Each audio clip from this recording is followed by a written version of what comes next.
everybody, and welcome to another episode of Northern Heresy. Episode 3, Kyle.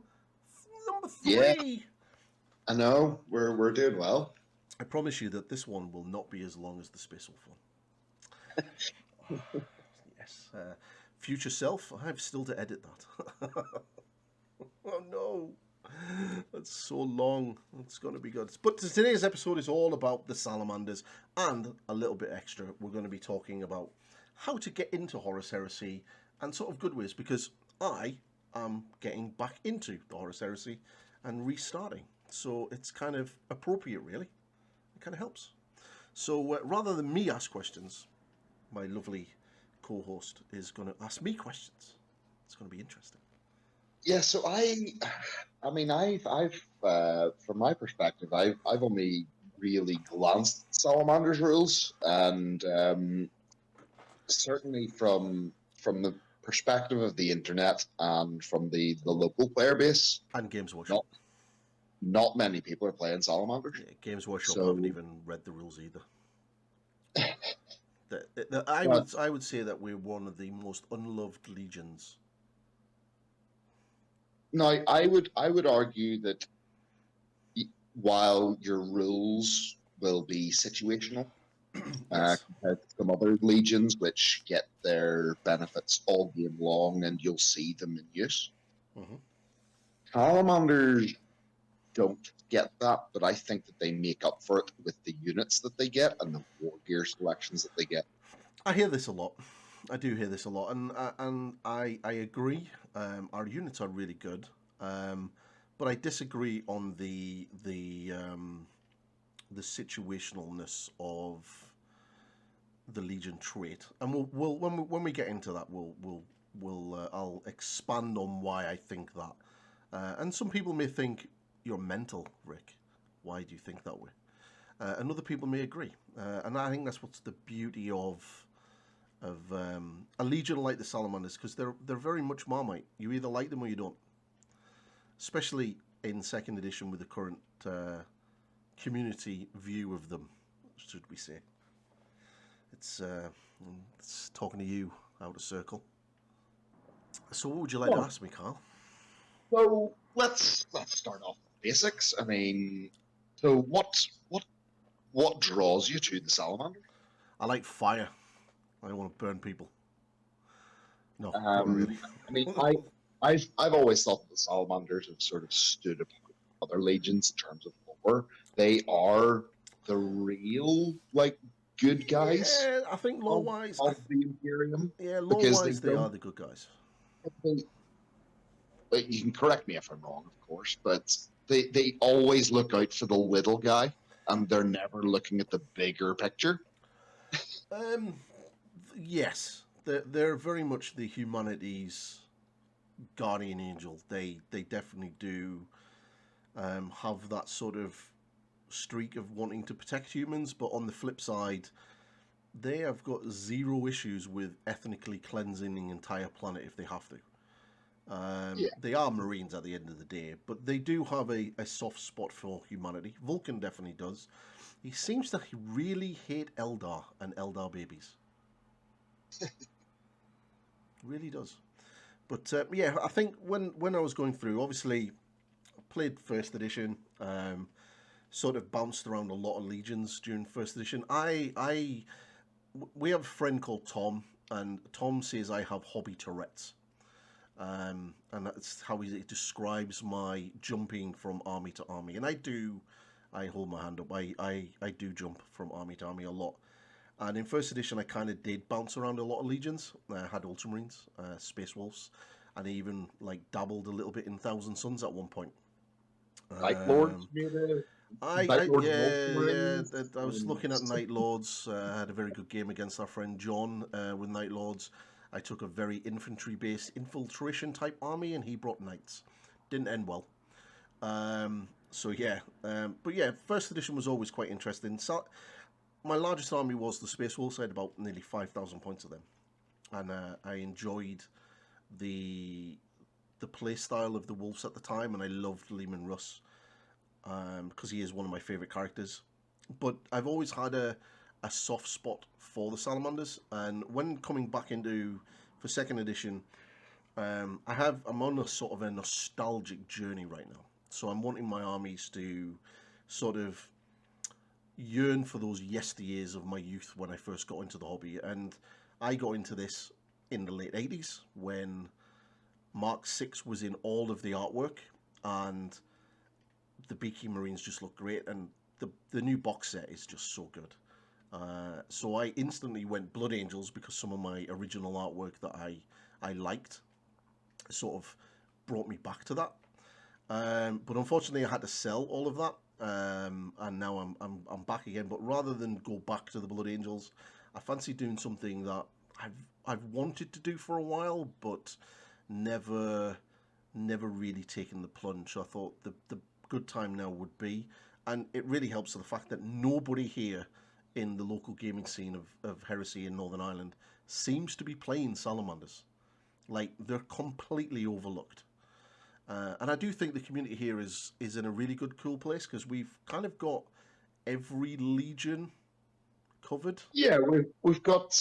I think the only exception to that is that we have a couple of duplicates in Imperial Fists and Sons of Horus. Oh, there's a shock. But overall, I think, other than Thousand Suns, Salamanders were the only Legion not being played. Yeah, and that kind of drew me as well. And then the hobby aspect, because obviously you're here on my channel, you see that I like painting models and I like doing other stuff.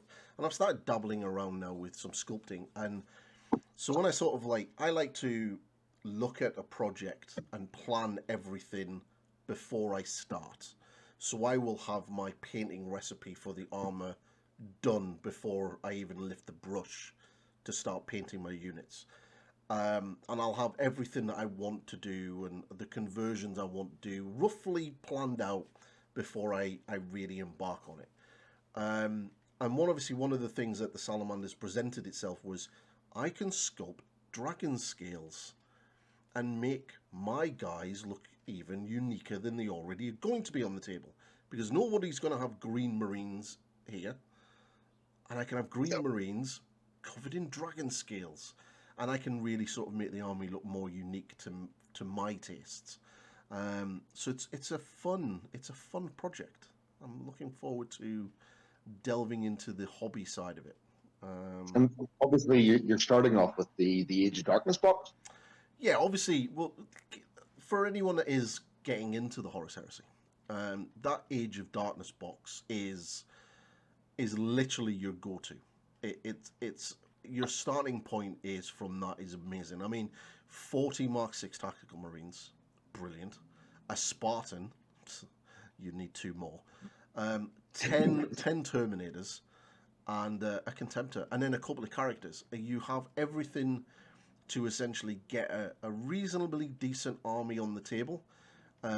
Those tactical marines can be equipped how you like. You can get a couple of specialist weapon kits.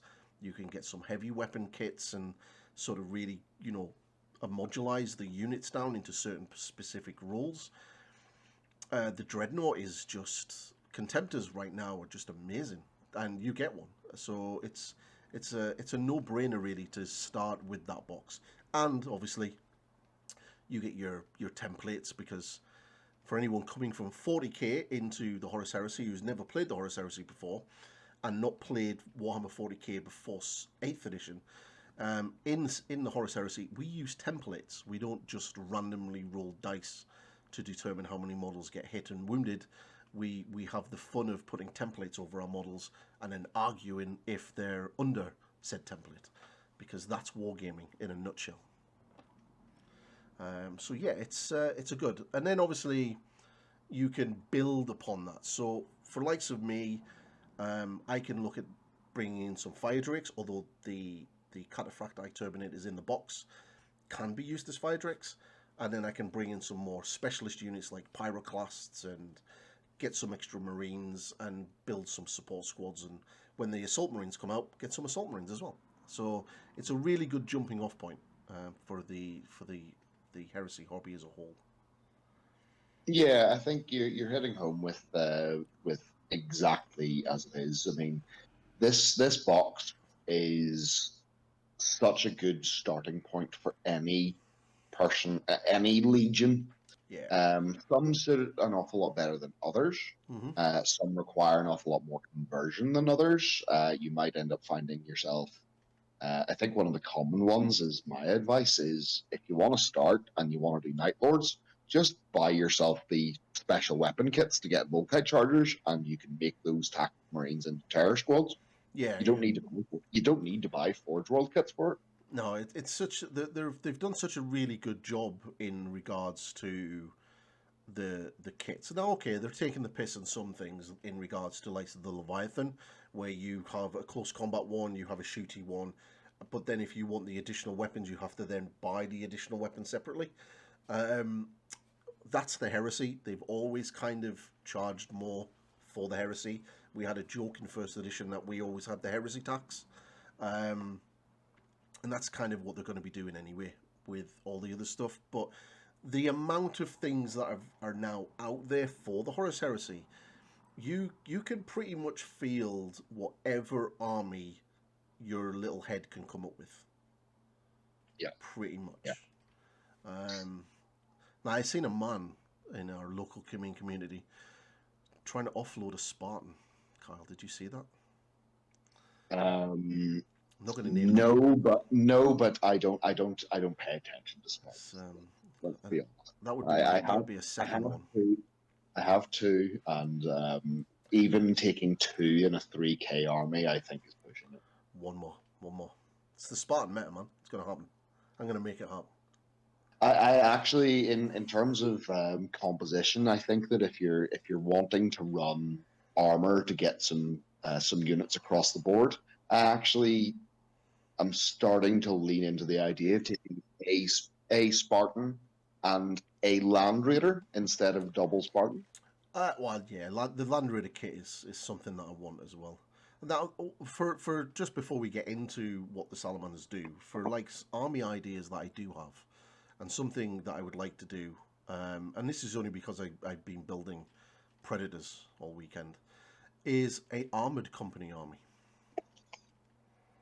Oh yes, that is actually high on my agenda as well. However, um, it's so cool because you could either take Land Raider dedicated transports for your troops, or you could be just fielding a load of Predators, right? It's that armored column. I mean, that's been something that has been part of the game and wanted to be shown off by many a player with tank companies and the like. Yeah. It's just something different. You're not playing Marines at that point. You're just playing vehicles. Well, as an ex-British squaddy who was armored at some point, for me, I can field an army that looked very remnant to my early days in my military career, and having lots of Predator units, which are akin could be your Challenger 2 tanks, and then a couple of tactical squads in Rhinos, which is your dismounted infantry. Yeah. And then you've got your whirlwinds, because you got to bring whirlwinds. Sorry, Scorpiuses.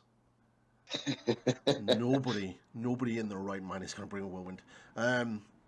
So you've got as an army, it would be really, really cool to do, and not many people do it as well. And plus, now everything is in plastic; it's just way cheaper to do as well than what it was like in first edition. Because damn, those Predators were expensive back in those days. As we briefly mentioned in the previous episode, I have a fairly large force, and while armored spearhead would be cool to go into, my current goal is to try and get my drop pod assault army back on the go. Drop pods. Yeah, an entire drop pod arm. This is what I love about the Heresy. I know 40k 10th edition is now reintroduced things like drop pods because Primaris Marines can now get into them. But I don't think you will fully see a proper drop pod army in all of its glory unless you played Horus Heresy. I would agree. Yeah, The last time that it happened was it was 7th edition. Yeah, it was 7th edition. It was 7th edition 40k. Ragnar Blackmane's Ragnar Blackmane's drop company. Yeah, that was so cool. was pretty awesome.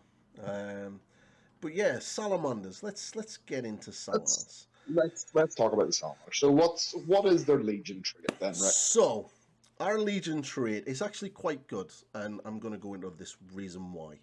So when rolling to wound against the model with this special rule, for any attacks inflicted by a flamer, melter, plasma, or vulkite, weapons or effect, reduce the result of that roll to wound by -1. Now, it doesn't affect the strength of the weapon, so if it's strength 8, you're still getting instant killed. But it does affect the dice rolls. Now, a lot of people have said that this is not very good. I disagree. And the reason why is because player mentality and player behavior.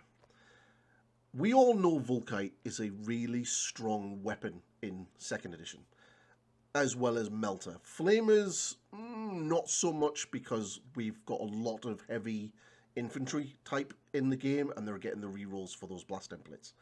Plasma, not many people really take plasma because the shit gets hot and you lose marines.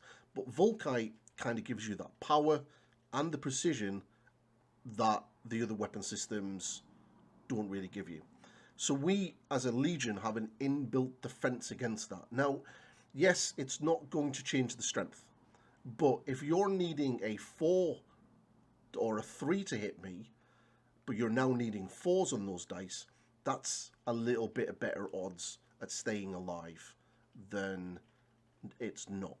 So yes, it goes down to the player dice roll, but anything that is minus on those dice rolls is always going to be a good thing, regardless of how you try to spin it.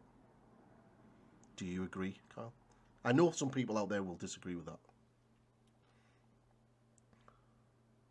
I do agree in a way. It's like obviously that defense is a boon no matter which way you look at it. It's like Yeah. nobody else is getting that. There may be a few that replicate it in similar ways. The addition of Volkite over everybody else is the very nice one, because that means that Volkite typically is normally it's 1 strength or 2 strength higher than what bolt weapons are able to do. Yeah. So I think it's strength 5, aren't they? the smaller stuff is strength 5. Once you get into calivers, culverins, and beyond, it's strength 6 and up. There's going to be a trend as we start going through this Legion, and I'm going to be picking out a Legion that encounters a lot, and it seems to be a trend through this entire Legion. It's almost like the Salamanders are designed to stick the middle finger up at the Night Lord players. Okay, that's Because an interesting. well, That's an interesting well, view. Terror squads love Volkite. I'm minus That 1. is true. I'm minus 1 to wound against you. Our Legion traits, when we get into them, you'll see that they kind of counter a lot of what the Night Lords do, and it's quite abusing to do that, especially considering that Night Lords are the bane of my existence. Yeah, But, you do seem to have a rather large beef. well, that's only because Chris keeps teabagging me. It's not very nice. I want to get it back. Yeah, the minus 1 I think is personally I still think it's a little bit situational. It's going to work really well in. I think it's really good in Zone Mortals compared to on the full battlefield play. Yeah, but this is also army wide, so this is not just on your infantry, this is on your tanks and dreadnoughts as well. So lots of weapons that you would use for anti-tanking, melter. Our tanks are getting that -1 on there. So again, it's not going to change the strength characteristic. So anything that's going to instant kill you, that you're screwed no matter what. You fail your armor save, you're gone. But I do agree, especially whenever it comes to the likes of Melta, because it's normally 1 shot. Wounding on 3s instead of 2s is a massive thing, and everybody's always disappointed whenever their Meltas fail to do anything. But that also changes the dice roll on armor rolls as well. Oh, so that's not bad either. Yeah. So when you actually look at it and look at it compared, the pros start weighing out the cons. And obviously, on top of all of this, Salamanders also get It Will Not Die 6+. And all models with a special rule with more than one wound. So your infantry are not getting it, but your Terminators and your elite stuff and your vehicles and stuff get it will not die. So, which is, again, okay, it's a 6. It's not amazing. But it's at the end of your turn as well. It's very situational. It's not amazing. The main bulk is the -1 to wound for those weapon systems. Is the good thing. Our reaction, on the other hand, is I don't know. I'm still on the fence with it, to be completely honest. So it's called Duty is Sacrifice. So this advanced reaction may be made once per battle in the opposing player's assault phase. When an enemy player declares a charge targeting a friendly unit under the reactive player's control, comprised entirely of models with salamanders. If the enemy unit's charge is successful, all models with the infantry unit type in the target unit gains a +1 weapon skill, +1 strength, and +1 attack characteristics for the duration of that assault. However, once the combat that includes that unit has made this reaction has been selected, all models involved have made their attacks, and any morale checks required as part of the combat are fully resolved. Roll a d6 for each remaining model in the unit that made the reaction. Each die that scores a 6 or more, I don't know how you get 6 or more on a d6-sided dice, but anyway, the unit suffers 1 automatic wound with no saves or damage mitigation of any type. And there is, it's quite, this is so wordy. So wordy. Basically, if someone charges you, you get +1 attack, +1 strength, and +1 weapon skill. After the combat is ended, you roll a dice, and if you score a 6, you take a wound, and you can't stop it. If the charge that triggers the duty of sacrifice is unsuccessful, all models in that unit with this reaction was declared instead gain fearless. So there's a lot going on here to unpack, but the main thing to remember is if you're selected to be charged, you can pop this, get a lot of buffs to your weapon skill, strength, and attacks, which kind of could be kind of good. So it's like a counterattack. It's like a counterattack plus. It's kind of to represent the fact that the legionaries are throwing themselves in the way of each other to save each other, essentially, and getting angry while they're doing it. I think that I'm so torn with this because that roll of d6 for everybody remaining after the combat is resolved. Is so harsh. Yeah, but then that's the one bit. But then on the flip side is if they fail the charge, you become fearless. Yeah. But okay, so here's a question for you then. So what sort of things would actually benefit the most from using this reaction? Ooh, well, obviously our elite units, like so the fire drakes and stuff would. I mean, but putting fire drakes up to strength 10 on a counterattack would be pretty fierce. Yeah, but also like a bog standard tactical squad with either a bayonet or a chain bayonet added to it is still going to get it because they're going to give +1 strength. It's +1 strength when you charge, isn't it? Or is it +1 strength all the time? For bayonets, +1 strength all the time. So, and then you're getting this. So you're going to be up to strength 6. With at least 2 attacks. And weapon skill 3. So, in some cases, you might be actually hitting better than what the person charging you is. And you're going to be hurting them a lot more as well. I think unit of breakers. True. Could be good. I don't have breaches. But the humble tactical marine can benefit, but then it also depends on what's charging you. Now, if this is a unit of 10 cataphracti terminators coming at you, then yeah, this might not be the best time to pop it, because yes, okay, you're going to get that extra weapon skill. They're still beating you on most cases on that. Your extra strength isn't really going to make much of a difference because, well, they've got a 2 armor save, and your extra attacks is just getting you to roll more dice. And there's a good chance that you're probably not going to be there at the end because they have all of the better weapons. So I definitely think it's very situational. Turning a speed bump into a bigger speed bump. That's the sort of thing that I'm thinking that this is used for. Yeah. It's like this.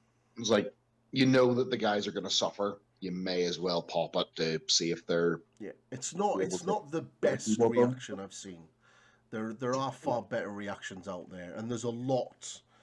I mean, if this was ever to get FAQ'd and they were ever to change it, I would like them to simplify it a lot, because it is a meaty piece of text with a lot going on in it.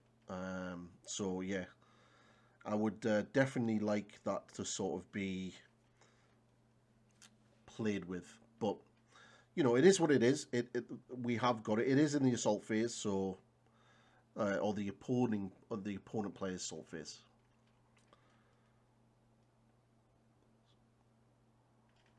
Any views on yours? Yeah, I think it's more situational than a lot of the other legions for the reaction, but I think it can be used to great utility. Having an additional reaction in the assault phase is always good, because having more than count Overwatch and hold the line was really, really good. It Because of the increase of weapon skill, strength, and attacks, I think it can do an awful lot to hurt units that thought that they were going to have an easy time. Yeah.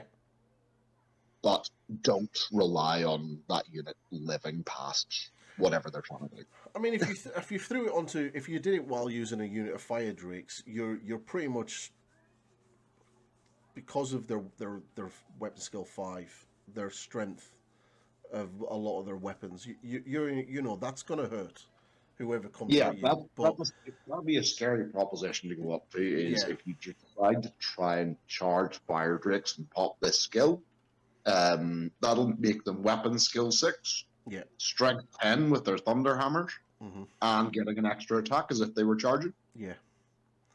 And they've more than likely got the survivability to be there at the end. Then just don't roll 6s. Yeah. And at least they have 2 wounds. You're losing less guys whenever that happens. Yeah, so it's suffering a wound rather than losing a model, which is kind of good. And then obviously, if you feel that charge against those fire drakes, then they're becoming fearless. Which is I don't know what's more daunting. But it's only for the the controlling player's turn. So again, the wording there is very important. So if you're going second and you get charged on, say, turn 1, and you pop this, that still stays in effect until the end of your turn. Even if you haven't had your turn yet, that still is in effect until essentially the end of turn 1 when you finish. So that's really good, because you've still got those buffs. Yeah. So if on the scenario you get charged, that unit of fire drakes, they absolutely decimate the unit that charged them, and then in your turn you're free to move around and then charge somebody, but you're still buffed until the end of your turn. So having fearless for an additional turn on a unit is really nice. Yeah, that's a scary thing, and again, a lot of people will overlook that sentence until the end of the controlling player's next play turn. So that's also quite a big part of that as well. So Warlord traits. Now we do have 3. One of them is Trader, because apparently Salamander's turned Trader. Lies and slander, I tell you. I suppose it goes in your definition of traitor. I mean, these ones you could maybe have just decided, nah, we're not returning home to rebuild. We're going out to fight, and they were against the edict, I suppose. I would agree, but literally the first sentence of the Trader one is turned to the service of the War Master. Yeah, right. So, Okay. and lies and slander. So the first one is the weight of duty. So I like this one. This is the one that I'll probably run if I'm not running Vulcan. A Warlord with this trait and all models in any unit he has joined gains a bonus to their strength characteristic when locked in combat with an enemy that includes one or more models with any variant of the fear rule. Okay. Furthermore, this Warlord and any models in a unit he has joined composed entirely of Salamanders gain the rule Hatred Traitors while the Warlord is part of the unit. Any army whose Warlord has the Warlord trait may not include Legion Destroyers, Assault Squads, Mortar Destroyer Squads, or Legion Centurions with the Mortar console upgrade. And in addition, any army whose Warlord has the trait may make an additional reaction during the player's assault phase, as long as the Warlord has not been removed.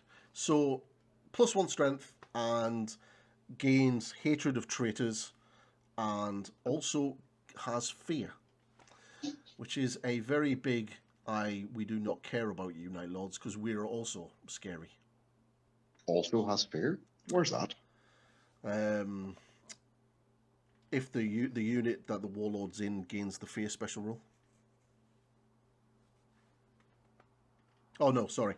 That's another Warlord trait. That's the other one. Yeah, that's the one that really screws over Night Lords. Okay. But yeah, so we get hatred. The weight of duty. Yeah, solid. You can turn your commander and his command squad into a lethal squad, or whoever you just want to join them to. Yeah, okay, I go for that. I like it. I like the hatred of traitors as well. Yeah, the hatred traitors is good as well. But I see where you're going with the whole idea of like countering the Night Lords because of their they have a lot of fear. There seems to be a lot in this that seems to be that sort of way inclined, especially the next one, Promethean Will. So a Warlord with this trait and all models in any friendly unit composed entirely of Salamanders. That's part of the same detachment gains +1 to their leadership characteristic when making pinning tests, and reduce the effect of the Fear special rule by 1. Note that this means Fear 1 special rule has no effect on models granted with this benefit, and negative modifiers concurring any other variants of the Fear special rule are reduced by in effect by 1. An army whose Warlord trait has this Warlord trait may include Legion Destroyer Assault Squads, Mortats, and all of that good stuff. War crimes. So yeah, Salamanders don't like war crimes. They don't, but they do in this one. That's the second Legion trait where you may not include. Oh yeah, sorry. Yeah. Yeah, they don't really like it. So they really don't like war crimes. It's even the case of their rights of war as well. Is like, you're not taking this shit. Like, you're not doing it. So they don't like war crimes. They don't like radiation weapons, but burning people alive with flamethrowers are perfectly acceptable.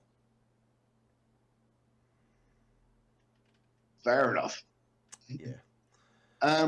Additional reaction. The shooting phase is nice.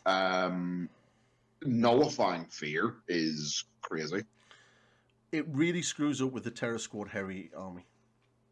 The getting +1 leadership on your pinning tests is really nice as well. Yeah.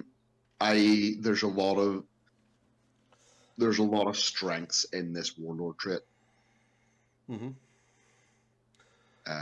There's definitely that trend through the Legion trait and the Warlord traits of we're just going to ignore what the light nodes do. We can't stay in the dark though, so that's not going to help us. I like that the +1 leadership can take your leadership to 11. Yeah. Something very rarely seen. Leadership 11. And then the final, we got the traitor one, which is probably I'll never use, but we'll go over it. The warlord trait may only be selected by a model with a traitor allegiance. Dirty, dirty traitor. A warlord with this trait and all models in a unit he has joined gain +1 to their wound rolls or armor penetration rolls made for flamer and volkite weapons that are used by those units in the shooting attacks. In addition, any army whose warlord trait has this trait may make additional reaction in the opposing player's assault phase. So, yay. I'm not really sure you're going to use flamers to burn vehicles, though. No. And volkite is nice if you want to go volkite heavy, but yeah, it's just for the unity joined. I mean, I would have always thought that like the Salamander's trait itself would like buff because it's just got stuff about flamers in there. But the Salamanders were more than about flamers. We do like melters as well. Yeah. And maybe it would have been too far to say that, you know, you get mastercrafted melt the guns or whatever else. But I think the problem is if they'd have put mastercrafted on the traitor legion, the traitor side, then everyone would be playing traitor salamanders. Yeah, that's true. You know, it's nice, but as you say, salamanders typically don't play traitor. Yes, it's interesting, and I guess you could do a fair amount of work with it, but yeah, it's not as good as Promethean Will or Weight of Duty. Yeah, those two are really good. So we have 2 rights of war. So you had the same sort of rights of war in first edition as well, right? I believe so. Yeah. I don't really know what to think of these. Obviously, the Covenant of Fire is all about burning things. So, Pyroclast squads and Traitor tactical support squads that include any models with Dragon Breath weapons. We'll get onto the armory very shortly. May be chosen as troop choices in a detachment using this right of war. Gain the line unit subtype.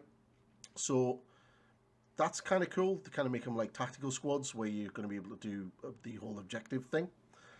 And Pyroclasts being elite, flame-throwing, melter-touting lunatics as troops is also really cool.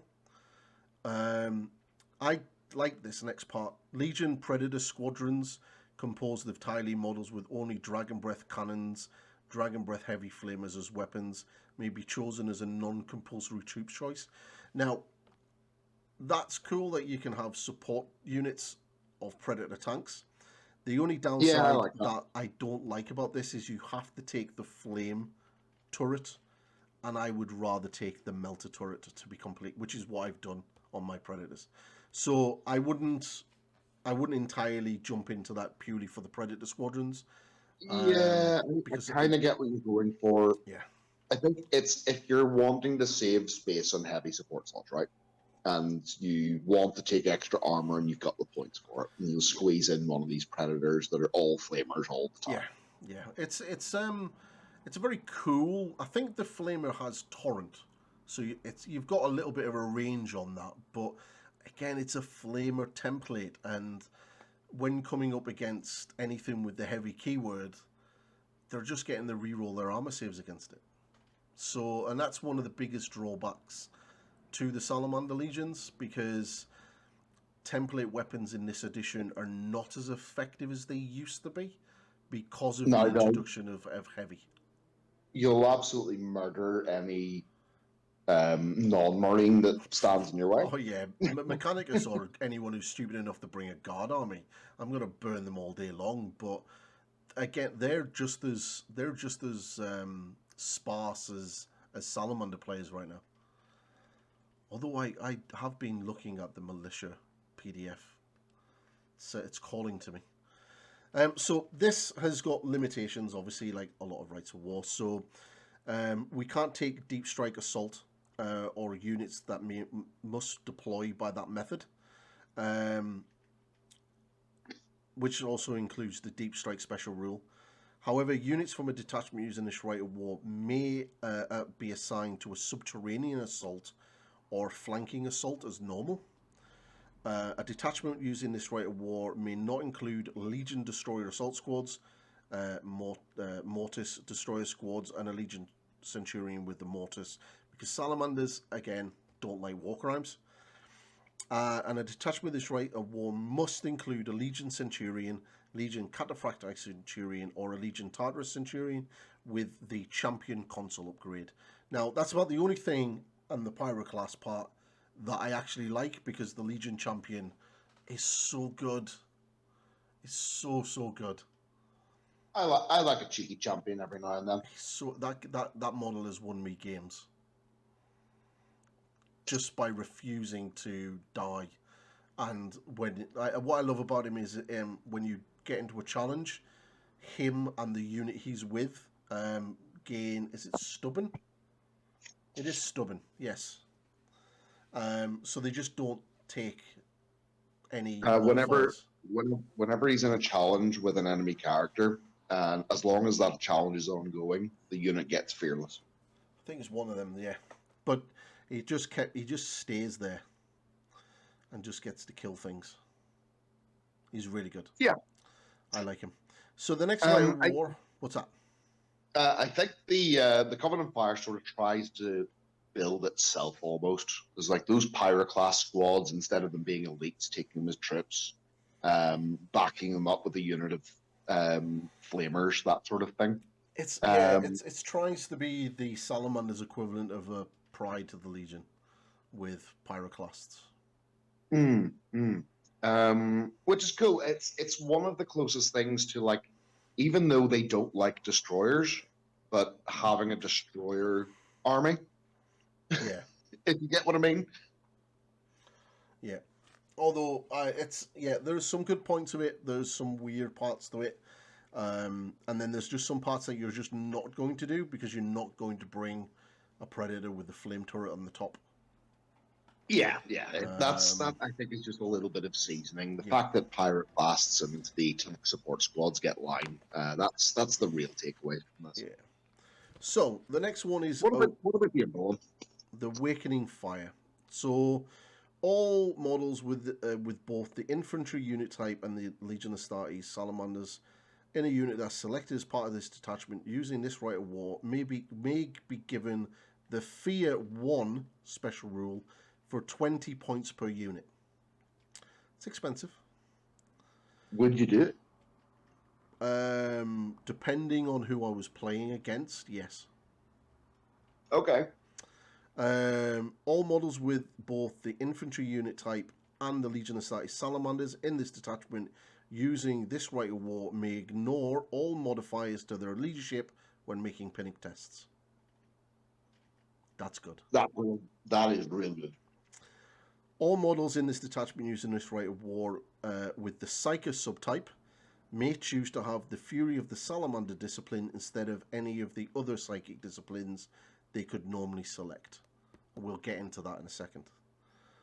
A detachment using this Right of War gains a single additional non-compulsory HQ choice, which may only be selected by a Legion Centurion with the Chaplain Console upgrade. So, there's some really cool stuff this, but when we get into the limitations, that's when you start seeing why you are getting punished quite heavily for it.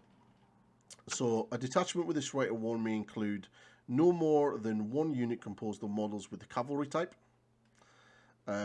This does not include apothecary detachments or a Tech Marine Covenant.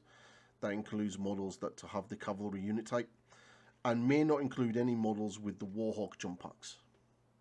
Wow, so no jump packs at all? No jump packs. And A detachment using this rite of war must include at least one Centurion with the Chaplain console upgrade, and your army in this detachment using this rite of war may not include Vulcan. Okay. So, for me, when I first read this, I was like, "Oh my god, that is going to be the rite of war that I'm going to use," because I'll definitely pay Fear Tout and Salamanders for 20 points. Yes, please. Ignoring all modifiers when making pinning checks. Yes, please. I get to bring a Crazy Psyker. Amazing. And I'll have them led by Vulcan. Oh, wait, no. So, you can play into a very interesting army with this, but obviously you're not bringing the Primarch. Okay, so I think we do need to talk about the Fury of the Salamander discipline, because that's tied into this rite of war. It because is. you don't gain access to it without it. Yeah, I thought. Yeah, you don't. Is So the psychic power a bigger bonus to what you're already getting from ignoring leadership pinning test? Yeah. So it what can does be. it do? So It has two parts to it, right? yeah, so the Psycho with the discipline gains all of the listed powers, weapons and other special rules, as well as the Etheric Lightning Psychic weapon. See, I have no idea what that is. I'll have to check my rulebook to actually see what that is.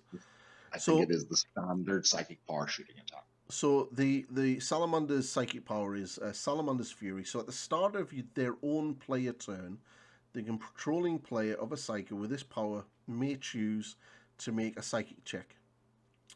If the check is successful, then all enemy models within 18 inches of the Psyker treat all open terrain as difficult terrain, and all difficult terrain as both difficult and dangerous until the start of the Psyker's controlling player's next player turn. However, the Psyker may not move, may not shoot, or charge in that turn. If the check is failed, the Psyker suffers the perils of the warp and may otherwise act normally.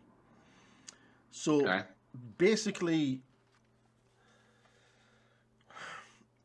when I first read it, I was like, that's going to be really cool by throwing a Warhawk jump pack onto him, having him bounce into the middle of the board, because 18 inches is a big bubble. Popping that and then essentially shutting everything down. But you can't do that with that rite of war. So the only other way that you could potentially do it is throwing him in a drop pod and dropping him down. You give him a bike. You could give him a bike, yeah. But he would be your one unit of cavalry. Yes. So it's turning the normal open terrain into difficult terrain, and then difficult terrain into dangerous terrain is really, really good. Like, that can slow someone down. It can cause a little bit of damage as people try to move through. I kind of see the synergy, because it doesn't want you to take jump packs or much cavalry, because they're going to really suffer whenever it comes to like dangerous ground and rough. So I get that. But yeah, I mean, throwing them up there to get the 18-inch bubble to make everybody really slow. I'm just not really seeing it. I don't think for this power. I think in a defensive minute, it's like if you're on the back foot and you need to really slow down the enemy, and especially if they're using jump packs, this power could see some work. But the fact that you can't move, do it, or charge is interesting.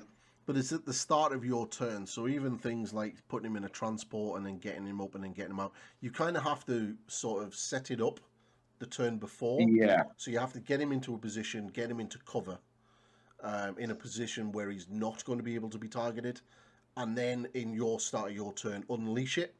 And you kind of want to sort of coordinate this with your other units that are about to either get close and start rapid firing or burning things or setting up for these assaults.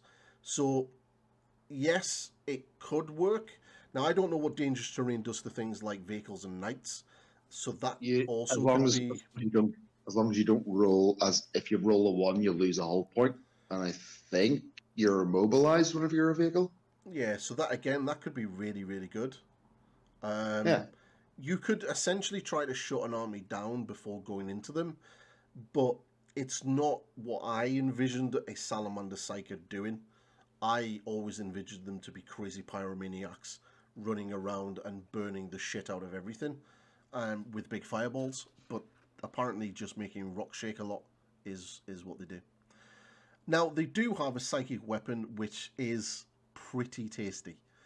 It's called Elemental Horror, so it's a template weapon at Strength 7, AP 4, Assault 1, Pinning, Deflagellate, Shell Shock 3, and Psychic Focus. So Psychic Focus is before making any to hit rolls with this weapon, the Psyker must make a Psychic check. If the check is passed, then the Psyker may attack as normal using the profile shown for the weapon. If the attack is failed, then the Psyker suffers the perils of the warp, and if the model is not removed as a casualty, it may attack as normal, but may not use this weapon. Like, it's got some pretty cool rules on it. It's only Strength 7 and it's AP 4, but still, I like it. What do you think of it? I'm not feeling this right of war, to be honest. I think the Covenant of Fire is definitely stronger. Yes, but that whole ignoring modifiers to pitting tests is great. I think you can build a nice army around the Awakening of Fire, depending on who you're going up against. Getting an extra chaplain in your army isn't a huge problem, and then throwing fear on units that you want to have fear, that seems pretty good. Yeah. The downside of not being particularly speedy, that means you're going to want to like take rhinos and stuff, I guess, or just Fitzlog. Yeah.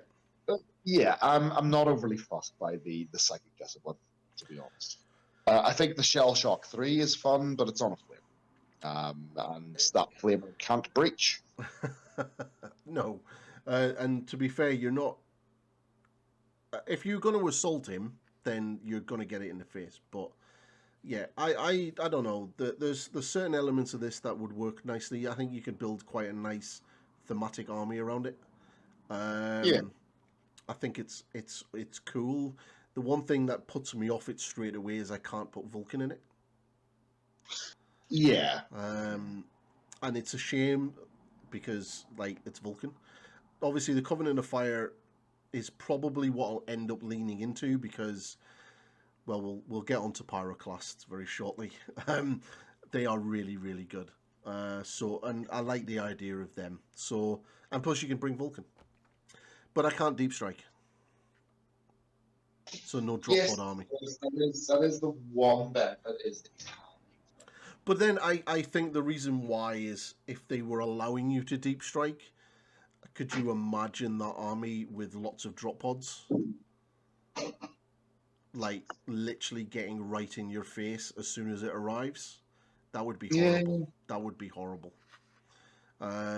So yeah, I can see why they've limited that because it would be very powerful. But there are other right wars in the game that allow you to build quite a thematic Salamander's army and able to bring Vulcan, but there's some nice things on both, and then the limitations can be quite punishing. But our war gear is pretty much where the Salamanders shine, I think, because we have some cool stuff. Yeah, you do. We do. Now, I love the armory of the Salamanders. A few things have changed from the first edition, but yeah. I think their breath weapons took their flame weapons took the biggest hit because they used to be 83, right? They did, yeah. So they're not that anymore, but they're all +1 strength over normal weapons, and their whole thing is that whenever you get charged, you roll D6 for each of them instead of D3, right? Well, yeah, they've all got the dragon breath rule, which is so basically when they make a wall of death rule. So when you charge a unit with flamers, they roll normally D3 hits rather than 1. for flamers, but the Dragon Breath Salamander weapons, they roll D6. So charging a unit of pyroclasts, because I believe they also have the Dragon Breath rule, becomes, yes they do. Yes they do. Instantly becomes very, very scary. So now, yeah, it's AP4, and I can see why they toned that down. Because in first edition it was disgusting. Like you didn't want to charge a unit of pyroclasts of that No, AP3, because if there was 10 of them sitting there, you tried to stay away from them as much as possible. And if you were stupid enough to charge them, then you were dead. And coupled in with the D6 attacks as well, you can get a lot of dice rolls onto an enemy unit that does assault you, but you're not going to be bypassing that armor, sadly. But basically, they've got Artifice and Flame, which allows any unit that can have a heavy bolter can essentially be exchanged for a Dragon Breath Heavy Flamer, or a twin-linked Heavy Bolter for a twin-linked Dragon Breath Heavy Flamer at no additional cost, which is cool if you want flamers. In addition, any model with both the Legion of Astartes Salamander special rule and a character type maybe add Master Crafted rule to any one weapon they have that does not already have it for 10 points. So having access to Master Crafted for your characters is kind of nice for 10 points. It's a nice little cool upgrade. The Dragon Breath weapons they're flamers. They are the mainstay staple of an awful lot of units, especially if you're going with the Covenant of Fire. Yeah. Your breath flamers are pretty much heavy flamers in the guise of a regular flamer. You could throw like a Dragon Breath pistol on your Praetor. Yeah, it's only going to be strength 4, AP 4, and it's a pistol 1. But if someone charges that unit with the Praetor in it, he's still pumping out D6 hits. Yeah. So again, I've pointed this out. I think these are terrifying in Zone Mortalis. Yeah. Well, Zone Mortalis, there's Zone additional Mortalis, rules for flamers and things, isn't there? Yeah. So with flamers and blast weapon, or with templates and blasts, they all get +1 to wound you. I believe. So that turns that Dragon Breath Flamer into strength 6 whenever you're trying to wound people. Yeah, I believe my first game is against Matt and his Sons of Horus and Zone Mortalis. That's cool. It's going to be fun. So we also get, and this is where we get the good stuff. So Dragon Scale Storm Shields. These are amazing. Not as good as the Imperial Fist one, but they're really good. So any model with both the independent character Legion of Astartes Salamander rule that does not also have the unique type may take a Dragon Scale Storm Shield for 15 points. Any model with the Legion of Astartes Salamander special rule and the Legion Cataphracti or Tartarus Terminator may exchange a Combi Bolter for a Dragon Scale Storm Shield for 10 points. So that means your regular Terminator units can all basically be given a Storm Shield. So you don't have to take Fire Drakes to get access to Storm Shields. Your normal Terminators also get them. So basically what a Storm Shield does is it gives you a 5-up invulnerable if you didn't have an invulnerable save already. And if you did have an invulnerable, it increases that by 1. So your Praetor with his Iron Halo is now running around with a 3-up invulnerable. Your Cataphracti Terminators are now running around with a 3-up invulnerable. It makes units incredibly tanky. Now, you do only have the two-handed special rule. So you can't claim bonuses for additional attacks and stuff, but you've got a really good invulnerable save. This also means that your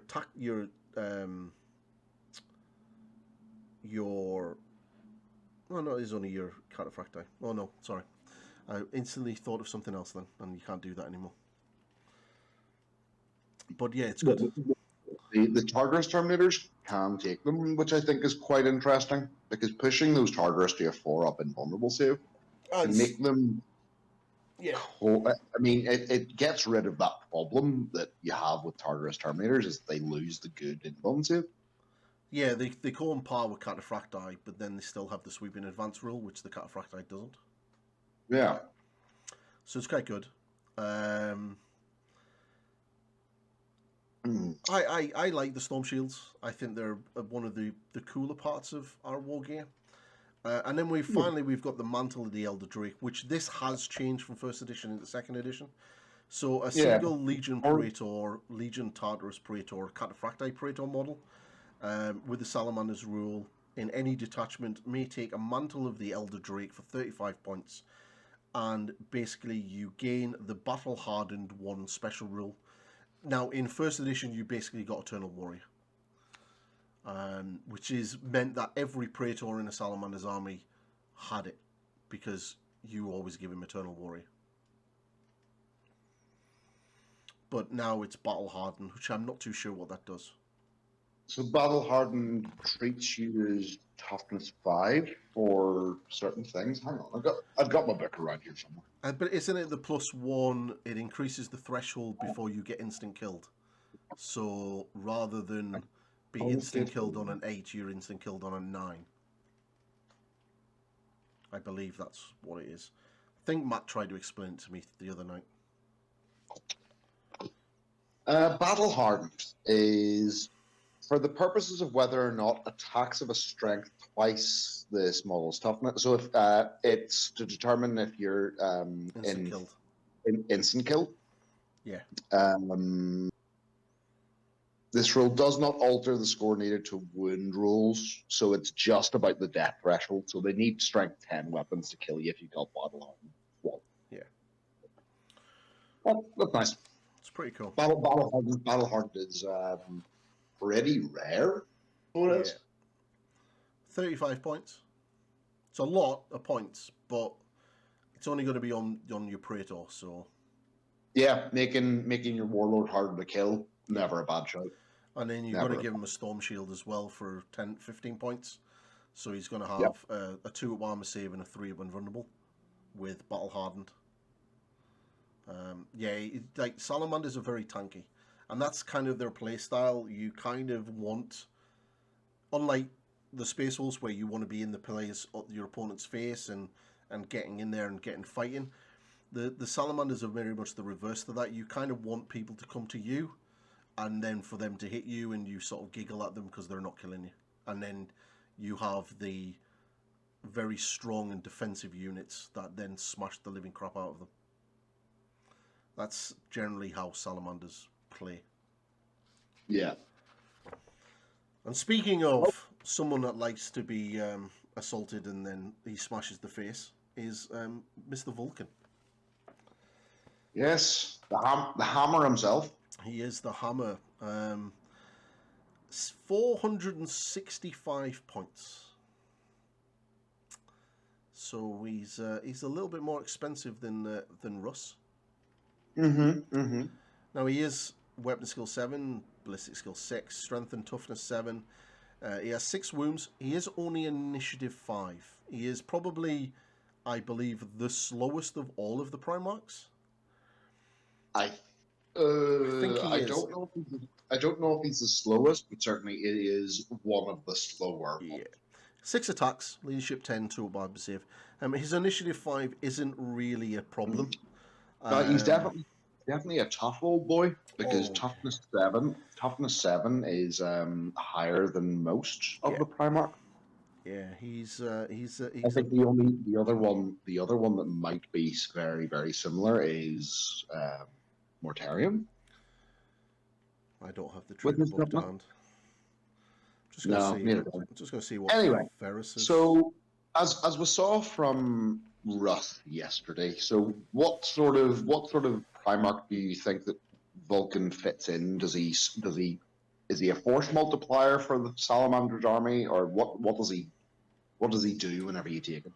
He definitely buffs the Legion. So his Warlord trait is all models with both the infantry unit type and Salamanders rule in the same army as Vulcan gain the Stubborn special rule. In addition, any army with Vulcan as its warlord gains an additional reaction in the opposing player's shooting phase as long as Vulcan hasn't been removed as a casualty. Like, army-wide Stubborn. Yeah, army-wide Stubborn is really good, and you're not going to be taking that Awakening Fire Rite of War because you're using Vulcan. Yeah. Having army-wide Stubborn is really good. Yeah, he is good. So he is obviously, his other special rules is he's got the Master of Legion, obviously. He's a loyalist, obviously. And he has It Will Not Die 4+, which I believe is better than most of the Primarchs. Yeah. But then he's an Eternal, so I would expect him to sort of fix himself over time. Yeah, he should have a rule where he comes back, like they do in 40k. So he has his armor is the Dragon Scale or the Draken Scale, which is a 2-up armor save with a 3-up invulnerable save. So you're not shifting him anytime soon. In addition, a Vulcan may reroll any failed armor saves from wounds inflicted by flame or Vulkite weapons. So we definitely have a thing about defending against Vulkite. All right. 2-up, 3-up's really strong. Mm-hmm. You're not going to get better. The fact that you get to reroll against Flame and Vulkite, yeah, sold. Yeah, and you're also going to be -1 to wound him with those weapons as well. Yeah, that's very true. So, and he's already really difficult to wound him then. Yeah, so he's going to be a pain in the butt to sort of lift. And then he has Dawnbringer, his main weapon, which is a Strength 10 AP1 Thunderhammer that is mastercrafted. It has armor bane in melee and causes instant death. Now, it isn't unwieldy, so even though he's initiative 5, he's still going to be hitting most legionaries at either before you lift your hand to hit him or at the same time if it's some more elite units. Yeah, you're going to be hitting at the same time as like your Praetors and your Centurions. But regular infantry are not as. Yeah, he's going to be murdering them. So now, obviously, his hammer doesn't have brutal. No, it doesn't. No, but instant death. But yeah, okay. Instant death in a time when we don't have much Eternal Warrior kicking about is quite nice. Yeah. It'll do some work against dreadnoughts and multi-wound models like that. Yeah. It's just meant to come down, and if you don't make your invulnerable save, he's just bonked you in the head and you're dead, right? Yeah. Now, one thing that I will say is our rites of war make Vulcan quite amusing. Our reaction. Because if you do charge and I pop that, he's gaining a weapon skill, he's gaining a strength, and he's gaining a tough an attack. And if I roll a 6, I don't care, because at the end of my turn I'll roll a 4+ and get that wound back. Why is that tiny hammer he got two-handed? I don't know. Maybe so he can really swing it at you, like a real sort of big haymaker swing around the side of the head. I have no idea, because it is quite a small axe. It's got a small hammer. Even like looking at the model next to me, it's not huge. But yeah, apparently it's two-handed. Not too sure how he actually gets both hands on it though. It's not like a Ferrus Manus hammer, which is massive. Yeah, like that thing's huge. But yeah, Vulcan's not so much. I mean, I can't believe we're slagging off his hammer. Give him a complex. So, as with all Primarchs, they have a gun they never use, right? Well, I would use this one. Oh. Because for a start, it's got an 18-inch range. It's strength 7 AP2. It's a pistol with the lance rule. It has shock pulse and it's burst D6. So if this weapon inflicts a hit, then instead of one hit, it inflicts a number of hits equal to the number in the brackets as part of that rule. So, That's pretty good. so D6 hits, yeah. So that's nice, and it's also got the lance rule as well. I mean, out of all of the pistols that I've seen, or guns that Primarchs have, this seems to be one that you may actually fire. I mean, shock pulse is the same rule that you get on the likes of the Sakaran Venator and the Cerberus. Yeah. So it makes you always fire snapshots whenever you're a vehicle. Yeah, that's a solid little pistol to shoot tanks with. Mm-hmm. Lance is really rare in 30k. You don't get to see it much. No, we don't. Yeah. And for everybody who doesn't know, Lance reduces your armor characteristic to 12 for the purposes of the shot. Yeah. Now, Yeah. Okay. the one thing that I will say is on his on the model, he has the pistol that you glue to the back of him somewhere. There is no actual hole where it slots into, but on his hand, that's not holding the hammer, you can see a flamer on the back of it. Yep, because he has a Dragon's Breath heavy flamer as well. Yeah. So it's like it's just gonna burn. Yeah, yeah. Having the two different ranged weapons, yeah, he's a solid choice. He's 15 more points expensive than Russ was. Russ is definitely going to do work against the other Primarchs. Vulcan. I'm just I don't know. using Russ as a comparison because he is the Primarch that I chose. But yeah, for 465 points, he's still gonna make a mess of whatever you throw him at. I'm interested to see how Vulcan fares up against the other Primarchs though. Yeah. Yeah, it'll be interesting. I think he can. So, yeah, the It Will Not Die means that he could actually see the use of that ability. Yeah, 4+ as well. It's just like I think the whole point of him is basically you put him somewhere and just laugh and go, "I dare you to try to remove me," because you're gonna have to throw a lot at him to get him down, and obviously you're gonna be putting him in a unit of fire drakes or something like that. Yeah, So, you'll be giving him a bodyguard unit of some description. yeah. So our first unit, and to be fair, like we've only got like literally 2 units left. Salamanders don't have any named characters. We don't know why, because there's plenty in the books, but we don't have them. Mm. So our first unit is probably one of my favourites, is the Pyroclasts. They are elite. They're 175 points for 5, and you can add an additional 5 guys for 30 points each. So a nice unit of 10. They are infantry and they have artifice armor, so 2 armor save. They've got their Pyroclast flame projectors and a bolt pistol and a basic close combat weapon, melter bombs, frag and crack grenades. They have obviously the Legion of Astartes Salamanders rule. It will not die 5+, and then the Mantle of Ash. They can be given a Rhino as a dedicated transport, as well as a Land Raider Proteus or Phobos. And it doesn't take up a slot on your chart.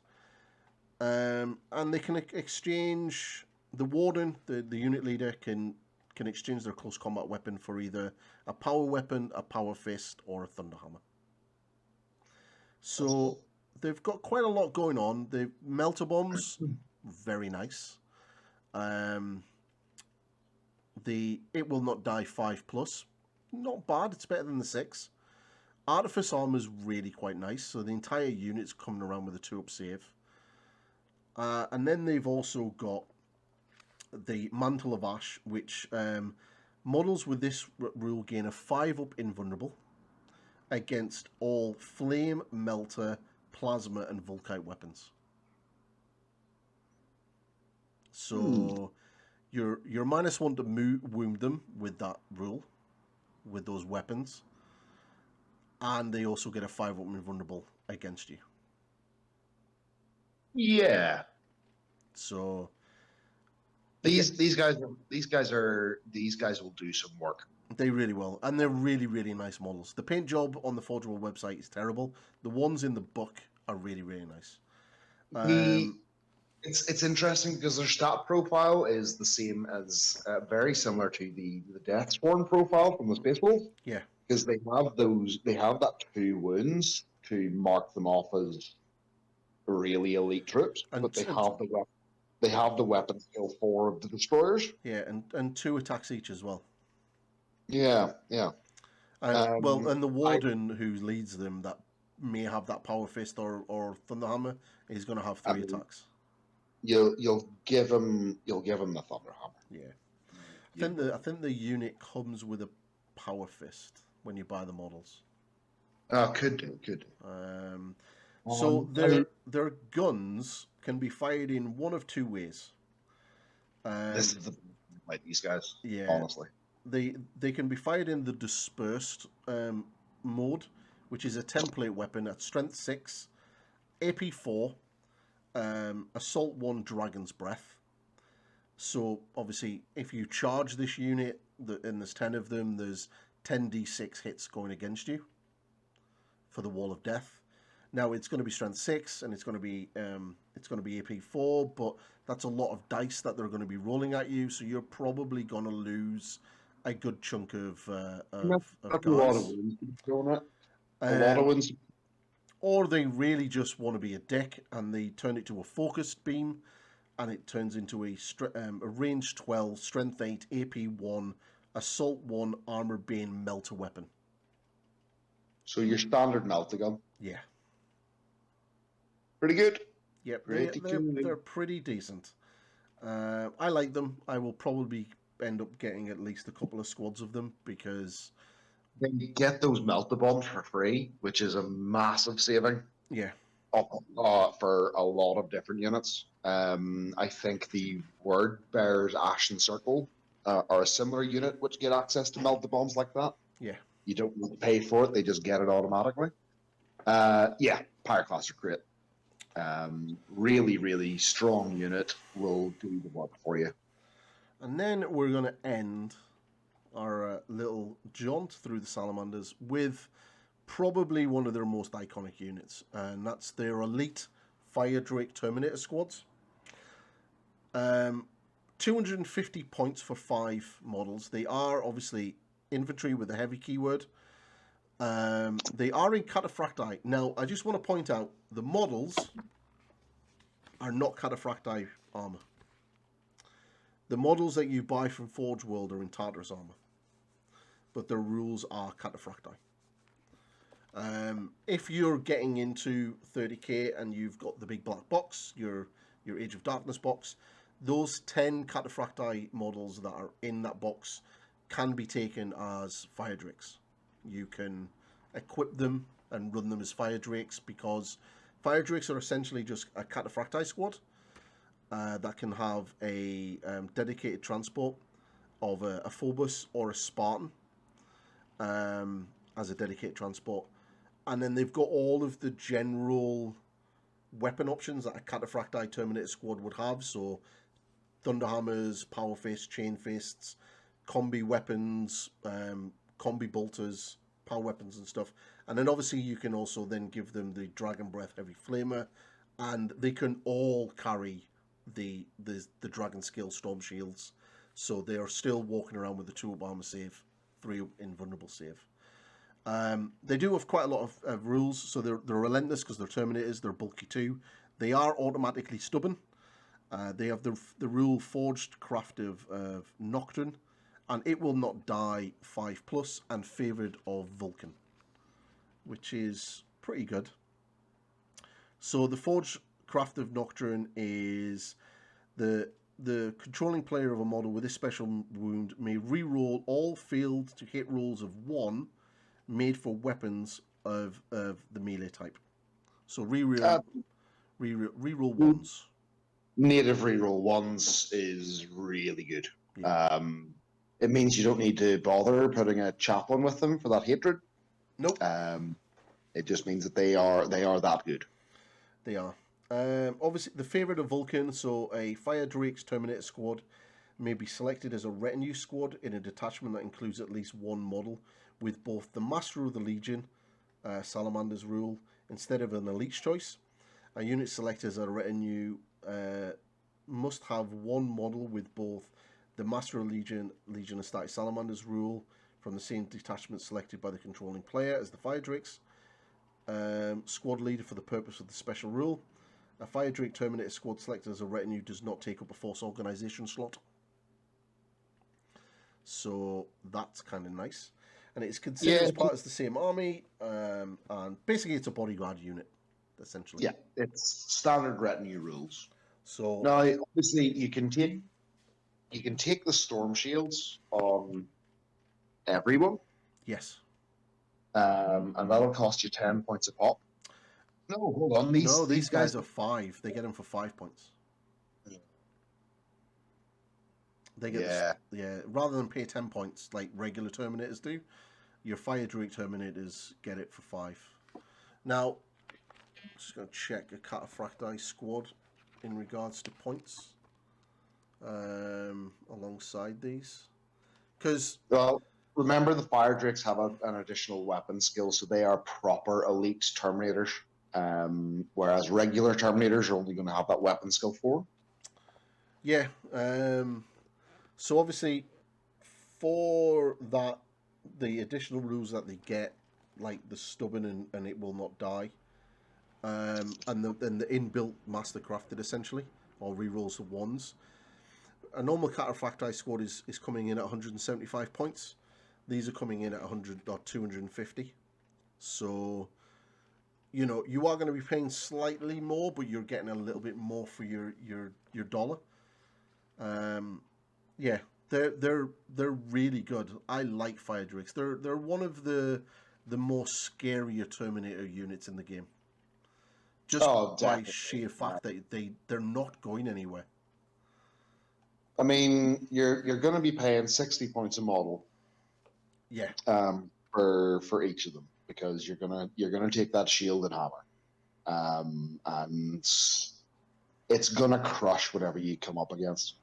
They're gonna stay around. Having that 3 up and vulnerable save is just absolutely terrifying. And the stubborn as well. Having the native stubborn's really nice. It's a weird thing that it's like the Pyroclast and the Terminators don't benefit from the Legion rule because they've got better it will not die. They still do in regards to being shot at by Volkite, Melter, and Flare and Plasma. So but they are still only toughness 4. So the whole armies, there's no real difference for that. The reaction, like I said, like. If you were to charge these and I pop the reaction, these guys are now weapon skill 6. They're now strength. They're now strength 5 base with a Thunderhammer. So that's what, strength 10. And then they're gonna have like 3 attacks for the normal regular guys, and the sergeant's gonna have 4. Like and these guys are more than likely going to be still stood there at the end of combat. So yeah, if you roll a lot of 6s, you're still potentially bringing those back on a 5+, or at least ignoring those wounds on a 5+. So they are a scary unit. Scary. They're definitely better than your Space Wolf Terminators. They're definitely a lot more defensive and therefore more survivable. Yeah, that I would definitely go with. But I kit mine up for different jobs. If I'm ended up slamming my Terminators into another Terminator squad, I'm in the wrong place. I've been caught out of position. Yeah. But yeah, these guys are a wall. They don't like moving. No, they really do not. They really do not. And the models for them are nice, but again, they're not the right armor mark compared to the rules that they've been given, and that's. I mean, you can get around that by just using the plastics if that's an issue for you, but they are some of the nicer kits, and obviously the ones from Forge will come with the shields and the Thunderhammers. But sticking 10 of them and Vulcan in a Spartan, and then sending them forward. It's a good option to do, right? And then have 2 other Spartans filled with Pyroclasts. Yeah, man, it's the way. Spartan meta. Yeah. It's going to be a thing.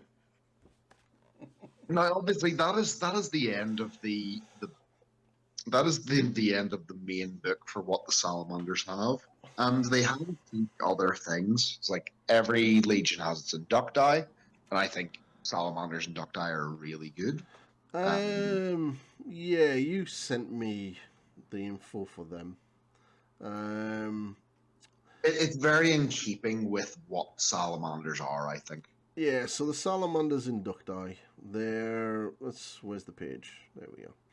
So they're a Legion Despoiler squad, so tactical squad with close combat weapons rather than bolters. But the sergeant in the unit has a weapon skill of 5 rather than 4, so yeah, it's kind of nice. All models in a unit modified by a Salamander's Legion Inducti template unit type. Okay. I don't like how they've spit that out, laid this out. So the war gear is for every 10 models in a unit modified by a Salamander's Legion Inducti template, 1 Legion Despoiler may exchange its chainsword for one of the following: a Dragon Breath Flamer for 5 points, or a Melter Gun for 15 points. I'd definitely go for the Melter. Yeah, I mean, having a tiny squad of these guys with just a hero Melter Gun isn't too shabby. The sergeant having weapon skill 5, I think, is really cool. So they've also got the little rule.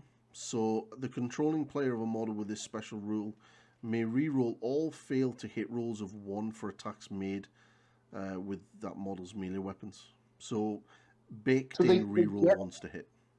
Yeah, they get the same sort of rule that the Fire Drakes get, but they're on Inducti. Yeah. The Salamanders Inducti use just spoilers, don't they? Yeah, they do, yeah. Yeah. So it's like close combat Salamanders. It's not bad. Not bad at all. So we're yet to jump into the Inducti as a whole, which we will definitely be doing in the very near future. Yeah. There's 3 units in the Legacy document, and none of them are worth talking about. No, I'm afraid. No. There's one of them that's a Dreadnought, which is a not great Dreadnought. The GW have not done kindly to the Salamanders for their characters, but hopefully that'll change. Well, I mean, we can. There's the Horus Heresy. What's those things called? Those forecasts. What do they call them? They kind of shows a picture with like what's coming out in certain periods of the year. Roadmaps. That's right, roadmaps, because they like using that terminology. There is a roadmap for this year and into next year. Now, so right now we're in summer. So we're due to get the Night Lancer in plastic, which we know is coming, and it's only a matter of time for that to pop up for pre-order. Now they have said this summer we're getting a new characters and upgrades. Now, I believe we've already seen them, haven't we? The characters and upgrades. I believe the characters and upgrades that they're talking about for the summer slot are the Librarian Console and the Tank Commanders. Oh, right, okay. I believe. Sure. At least that makes sense because we're in summer now, and they've just come on to pre-order or just come off pre-order. So, Yeah. and there's still one more to come. There's the Sons of Horus painted up tank commander that hasn't come out in pre-order yet. So the roadmap for those is probably the Siege of Chthonian stuff that they've shown us already. In the autumn, we're going to be getting a couple of cool stuff. We've got more Lords of War, a Dreadnought. It's the plastic dodo. And Yeah, I would expect the Dorito to come out in plastic. Well, it 100% is because at the end of the preview they showed a picture of a Land Raider with some Mark III and a Dorito Dreadnought in the background, and they basically went, "Here's what the new plastics are. Can you work out what it is?" And then going by the roadmap, it says a new Dreadnought and an Armor Mark upgrade. So obviously they're upgrading Mark III, and they are from that photo. And the Dreadnought is a Dreadnought in the background, which is a Dorito. A new Primarch in the autumn. Oh, that'll be an easy one to get because that should be Khan on his bike. We'd like to hope it's Khan on his bike. Well, there's no other Primarchs left, right? Well, that's the thing. You see, the new series that they're doing is reimagining some of the Primarchs for what they were like during their time during the siege of Horus Terra. So obviously we've got Horus Ascended, which is Daddy Horus. We're probably going to get a new Sanguinius because the current Sanguinius model doesn't have a display base because they kind of messed it up. We'll probably get a new Rogel Dawn. We might even get a new Vulcan because he is present during the Siege of Terra. And maybe some of the new traitor ones because some of them were demons and not in plastic in 40k. So, and obviously there's the Emperor and Khan on his jet bike as well. So there's lots of possibilities for that. And then obviously the biggest one that a lot of people are really looking forward to is the Assault Squad in winter, and a Mystery Army release. What do you think that is? I have no idea. I mean, Mystery Army release is really difficult to put on people because most people know there's like we've still to get Ruinstorm, we're still to get Black Shields. Well, I think if we look at the big picture of what's happening to Forge World, yeah, I think that kind of gives us the answer of what that Mystery Army is. Because Forge World is obviously being scaled down and turned into the Specialist Studio, and their focus is moving into more the old world and Specialist games. And Games Workshop are basically taking over the Horus Heresy as a whole. Which means there's a lot of stuff there for a certain Solar Auxiliary army that is going to get discontinued at some point. And I've got a feeling that the Mystery Army will be plastic Solar Auxiliary. That would be nice to see. Not gonna lie, that would be really nice. I think the Runestorm, the demons, I think what we'll do is probably just get Horus Heresy rules for the plastic demons that we already have currently. I don't want to see them go down that route because Ruinstorm demons are not and shouldn't be the four aspects of the 40k gods. No, but we if you read the Siege of Terra novels, there are plague bearers, there are other recognizable demons. There are some others that there aren't, and I think they'll be the ones that will come out in resin or potentially new plastic kits, which will guarantee also get rules for 40k later on.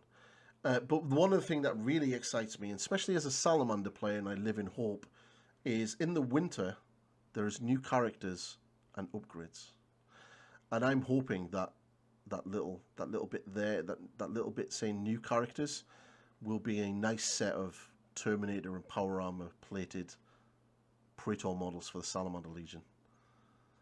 I can live in hope. I can live in hope.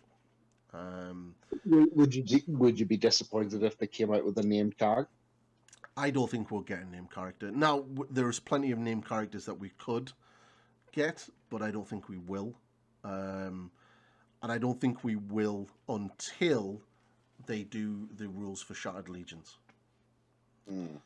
Because that's where the vast majority of them are. Because obviously, if anyone doesn't know, the Salamanders were heavily depleted and destroyed during the Estefan 5 drop site massacre, and from that point on they didn't really conduct as operations as a legion. Their survivors sort of like broken down and joined groups of survivors of Iron Hands and Raven Guard, and kind of sort of like played guerrilla warfare in the back lines against the traders. Now there are quite a lot of survivors that made it back to Nocturne, who obviously regrouped with Vulcan and did things with him. But as a legion, we don't really do much against the traders, because obviously we're pretty much wrecked. So I think I could imagine that we will get characters at that point if Games Workshop actually throws us some love, because they seem to, when it comes to the Shattered Legion, only really focus on the Iron Hands.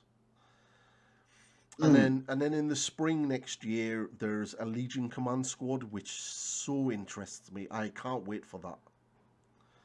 Yes, I'm interested to see what comes out of that as well. I want a big, sexy banner. Yeah, I think that is definitely high on most people's goals. The Legion banner is a really good piece of war gear in the game. Yeah, a Legion banner that is a lot of negative space. So if you don't want to use the decal, which the decals are still there, the banner decals, but just having something, a Legion Command Squad, I think, is a unit that doesn't get taken very often.